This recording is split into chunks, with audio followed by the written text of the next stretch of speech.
I would like to thank you, the organizers, especially Erwin and Walter, to invite me here to very warmly environment. And I would like to stress your attention on, again, on organic matter, because organic matter for me is something universal, which really can help the soil to be healthy. And this is actually our topic.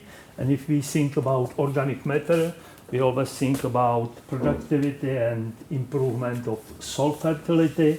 But on the other side, also it's very important to keep the soil resilience. And nowadays, if we are discussing more about the circular economy, and actually organic matter came mostly from soil, can come back to soil as a usually treated material and support circular economy.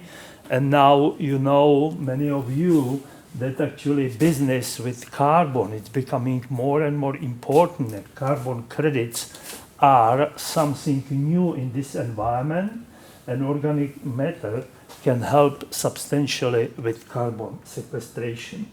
If we just see a little bit from the history, starting here, that for almost forever, the excrement or first farmers found the utility, and later, if they developed the storage and proper treatment, they found extremely wealthy material, manure, which really keeps all important things, stability, nutrient stability. But of course, during the processing of manure, which is process which is anaerobic, that we have also some losses, some emissions which are coming to the environment. But in case of, for example, Czech Republic, 30 years ago, we have like 1 livestock unit per hectare of animals, means this, and nowadays we have 0.3. This means that actually this wealthy materials, quite a lot of disappear. Shall we have other support to bring organic matter to soil? Yes, we have very cheap, and of course, if we do properly aerobic fermentation in this case, we can produce compost with many different organic materials coming from here, from different sources. But of course, this is aerobic process, and which is very important that during this process also humus-like compounds are forming if we do this properly. But again, some CO2 is disappearing. In last decade, or 15 years ago, we start to think more about another, we can say, advanced process, which is thermal process, which is pyrolysis, strictly anaerobic process, which can also work with all these organic biomass. And then we can produce, if we think for soil, we can produce biochar. Char, which is also quite a long tradition. And this process, if it's done properly, there are actually not any losses, because we can produce gas and we can produce bio, which is extremely important, especially when you think about economical point of processing. And I think that it still takes a lot of time to be economically advisable. If you think about biochar, I mentioned pyrolysis, I mentioned anaerobic treatment process and producing high carbon material, and it depends on the raw material, also high content of nutrients. I will show you. Also, this material, when it's applied to soil, they can help to buffer pH in soil. They can play with cation exchange capacity, and due to porous, due to actually active surface, they can help also protect of nutrient losses. And according to surface, it's also able not just to catch the cations, but also anions, including nitrate. Because it's organic material with several different groups on the surface, it can be also quite active and promoting living organisms in soil, which are also a substantial part of soil health. And because of sorption capacity due to pores, due to charge, it's also able to do kind of the remediation processes to keep especially toxic element, but and also partly organic pollutants to keep inactive for plants. And it's always discussed, if we talk about farmers and practical use, how can affect yield of biomass. But if we talk about biochar, we usually mention one product. But if you see this raw material, which are used, that you can see, okay, a relatively similar carbon content, similar hydrogen content, but if you see nitrogen, you can see high differences. If you check, for example, material which is frequently used, means there are some actually wooden chips. They are very poor in nutrients. But if you do opposite and use sewage sludge, this quite rich in nutrient, and we tested last 2 years slaughter house waste materials, which is very interesting to do, especially from the point of phosphorus. If you treat this, usually if we think about pyrolysis, we should think about temperature which is above 300 centigrades, and coming up to 800 could be possible. What happens when we have these different materials? You can get, if you do proper pyrolysis, you can get usually increase of carbon, organic matter bound nitrogen, in this case went up compared to raw materials, but in higher concentration it's usually going down. But phosphorus as a base of mineral stuff as well as potassium is going up. It's similar with it also solid part of digestate, but with the bone meal stuff it's slightly different, because the composition of organic of carbon or compounds of organic carbons are different, and it's much higher production of especially bio-oil here. And then we do not have so rich material in carbon. We losing nitrogen, but we got at the end very rich material from the point of phosphorus. This amount of phosphorus, it's like real mineral phosphorus fertilizers, almost like triple phosphate. I personally worked many years on sewage sludge, and my dream is to apply safe sewage sludge back to soil. We know nutrients, organic matter, but many problems we have with all very large actually range of contaminants. We did several experiments with pyrolysis of different sewage sludge, and if you see, we check the total contents, and also we try to determine kind of the available contents under different temperature.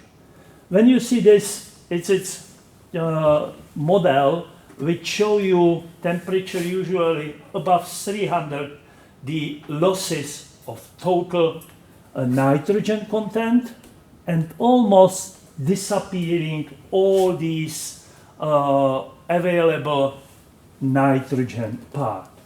The sulfur behave a little bit more tricky, but still again usually decrease, and availability coming from half available usually to 0.1. This is carbon and sulfur. If you see, as I said, nutrients which are based on inorganic stuff, we have completely different pattern. We have increase up to, as I said, 6% of phosphorus in sewage sludge biochar, to 4% of potassium as a total, but on other side we have also decrease. In this case, we should think more like to use some catalyst. I do not have results here, but we are quite successful now to using the potassium salts, which can increase availability and of course increase total content of potassium, which is quite substantial nutrient, and it helps. I put also one more slide here, thinking about what's happened with organic contaminants in sewage sludge after pyrolysis. And when you see this, there are the biphenyls, the sum of 7 biphenyls, and very positive shape. Again, 300 was something which really helps, and more with the temperature. pH ACEs, polycyclic aromatic hydrocarbon. Again, above 400 almost disappear, and we tested, we found almost 90 pharmaceuticals, 60, almost 70, which were quite, some of them in high content, and you can see they disappear with the first temperature, which means 200. This is very, very important from the point of have healthy, safe material as sewage sludge. With this, we start, and we are just continue with the second year of this experiment, which is the precise field experiment on cambisol, which is acidic one. And what we tested here, we call the torrefact sewage sludge. Temperature 300 centigrade, which actually allow us to produce a relatively high portion of biochar. Because if we do with this temperature, we can produce from dry organic matter around 70%. When we go for temperatures like 700, we have like 30% of biochar, because there are much more the bio-oil and biogas produced. We put mineral fertilizers, which is common for the application for maize, and then we put 2 rates of dry sewage sludge, which we expect we run also this year the experiment, and therefore we haven't applied for the second year any fertilizer on this dry sewage sludge, and the same amount according to nitrogen, this torrefied or pyrolyzed sewage sludge. And what we get with the result?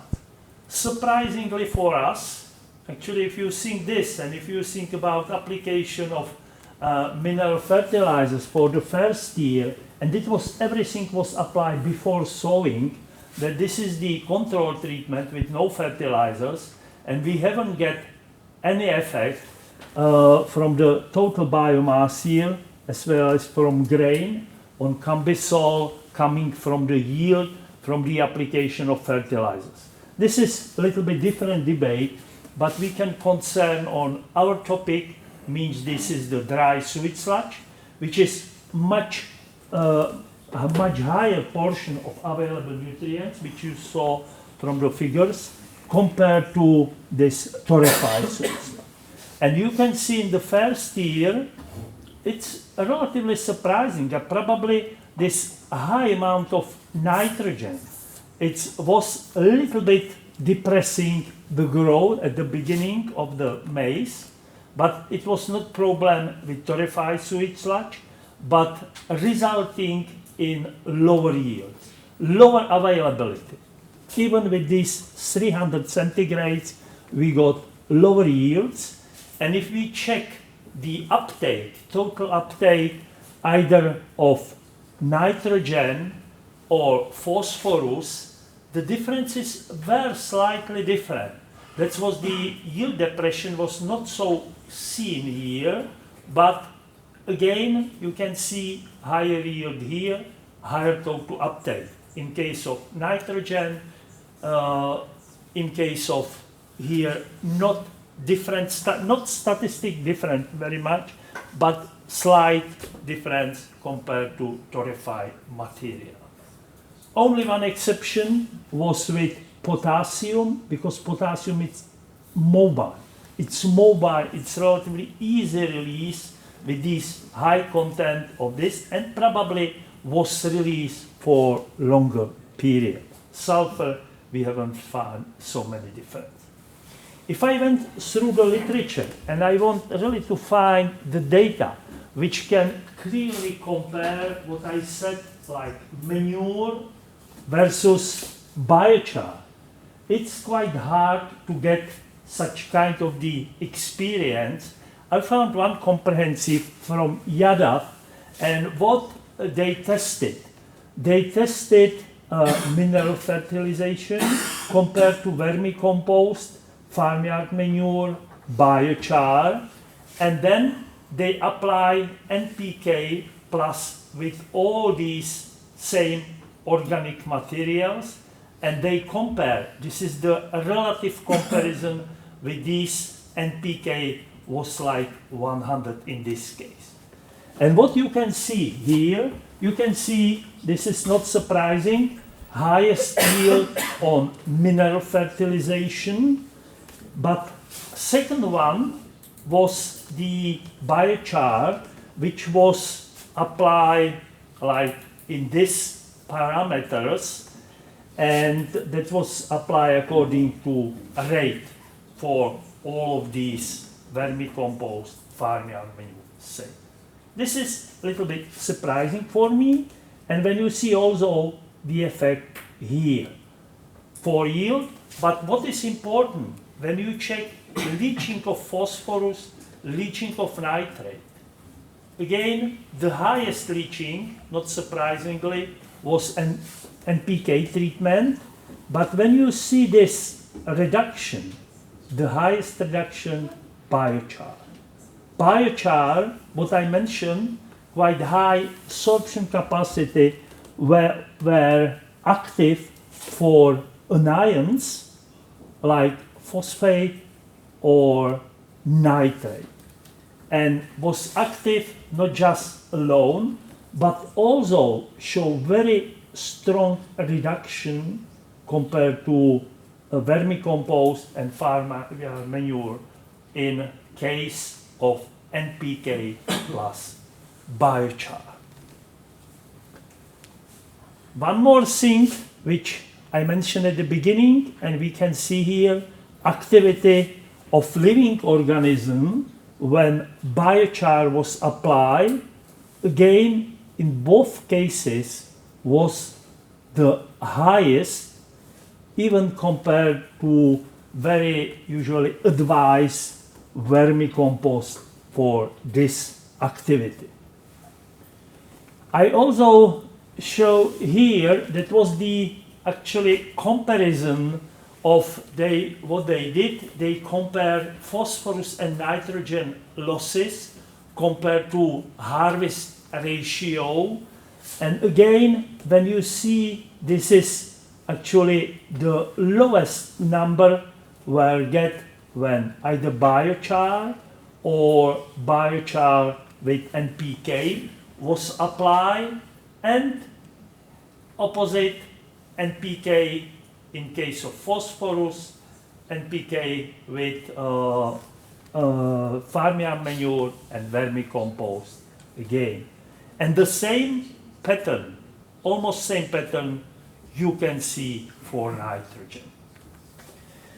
Last one, comprehensive stuff was published last year, and this is a review and meta-analysis of, you can see almost 200 experiments. And the goal was to see the effect of biochar application or combination with another fertilizers with yield. You can see again a relative effect, and you know all these meta-analyses, they took slightly different experiments with different conditions, with different biochars. But what you can see, if they compare like the zero control plus with biochar application, they got increase in yield of biomass. If they compare application of biochar plus fertilizer with no fertilizer treatment, again growth. And this is quite surprising. Combination biochar plus fertilizers compared to fertilizer treatments, again increase. And you can see relatively high, and was the same biochar plus organic fertilizers with like no fertilizer treatment, and even growth here. The highest one, if they combine organic, mineral and biochar compared to zero treatment. But if I just conclude this, for me, this result looks like a little bit like more promotion of biochar. Because as I said at the beginning, some of these, especially biochar, which are made of wooden chips, they do not have so much nutrients. And even they are able to catch the nutrients and be relatively sometimes like decreasing or reducing the yield. But these are the studies which they show us the behavior of biochar in higher complex. When I go to conclusion and summarize, if I put these two, like manure on one side, very traditional material, and biochar as a relatively new source of organic matter, I have to say that they behave differently. Manure has both, has active, I would say like a reactive organic matter, as well as a stable one. Biochar, it's really stable organic material. The same is with nutrients. Manure, you have available part and you have stable part of nutrient, immediately reacting and slowly releasing. Biochar, mostly bound nutrient. They can be released, but especially at the beginning, after the application, they can be even like the sorbents of nutrients. Content of nutrients in manure, even if you see poultry manure, cattle manure or something, it's relatively similar. But content you have seen in biochar, you need to know the origin material. Otherwise, you can get differences in nutrients more than one order. Both of them, I would say generally, they have positive effect on plant growth. They support of activity of living organisms, and they have positive effect on soil properties. And related to this conference, I would say they have positive effect on soil health. I would like to thank you for the attention, and also I would like to thank several of my colleagues to do this work in the research in Prague. Thank you. Thank you very much. Pavel, are there any questions? Alfred? Thank you for the presentation, super interesting. You mentioned in one of your first slides about heavy metal founding in biochar, so it should be less plant available. Is that true also for sewage sludge? Because is also true for sewage sludge, because there you often have problems with heavy metals, and if it's true, for how long can you say the heavy metals are locked in the biochar? Yeah, thank you for the question. I haven't showed here, but we did the experiment or medium contaminated soil.